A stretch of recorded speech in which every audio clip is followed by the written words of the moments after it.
This video shows you how to access and exercise the KVH API. Using the KVH API, you can share your terminal's usage, status, and telemetry data in real time with your own application. For example, you might build your own mobile app with your company's branding to display this valuable information to your customers.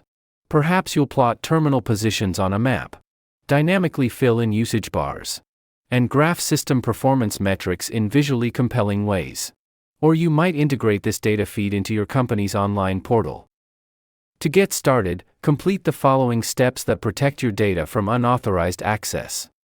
First, send KVH Airtime Services the email addresses for all users who need access, and specify the top-level account that contains all the sub-accounts and terminals they require. They'll need both API user and fleet admin permissions. With these permissions, your users should now see the KVH API page in KVH Manager. To get started as an API user, generate your access keys in KVH Manager. Your client ID is your email address, and your client secret is essentially an auto-generated password. Copy and paste your client secret to a text file and keep it confidential. It grants access to sensitive information. With this client ID and client secret, you can request access tokens for your accounts and terminals. A separate access token is required for each account and terminal you want to query via the API. Let's start with the top-level account. To find its account ID, go to the Fleet page in KVH Manager and select the top-level account. Its ID is shown in the browser's address bar. Now you can request an access token for the account by entering this curl command via a shell script program. The access token returned by this command will authorize API calls for up to 6 hours. To request an access token for a terminal, you would follow the same process.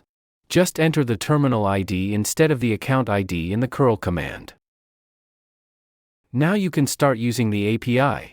We recommend that you exercise the API with our Swagger interface first before writing code to incorporate it into your application. Let's run through a typical scenario. First, let's submit an API request to our top-level account to return a list of its sub-accounts.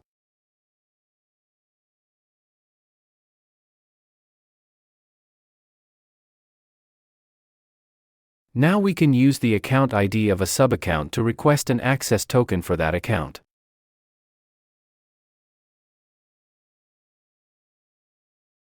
With this token's authorization, we can then submit an API request to return a list of all terminals contained in that account.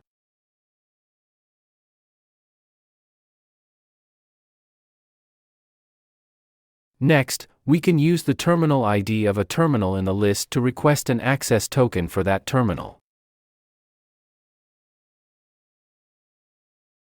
Finally, with that token's authorization, we can submit API requests to the terminal to return its status, telemetry, or usage data.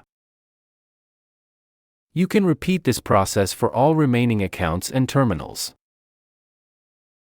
This concludes our brief overview of the KVH API. For more details, check out the associated topic in the help. If you have any questions, please contact KVH Technical Support.